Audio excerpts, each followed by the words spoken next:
Today, we're going to enable wireless charging on your HP Envy 32 all-in-one, even when the computer is turned off.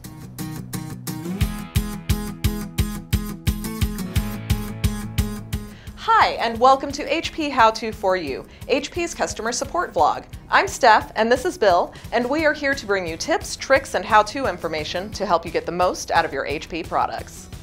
Today, we're going to enable wireless charging on your HP Envy 32 all-in-one, even when the computer is turned off. And to do that, you go to the on-screen display, select Power.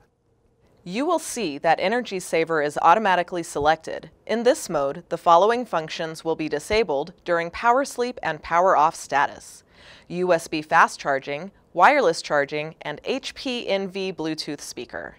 Select Full Feature to enable all functions. Then, if you've been texting all day and need to recharge your phone, all you have to do is lay it on the wireless charger and let your PC do the work.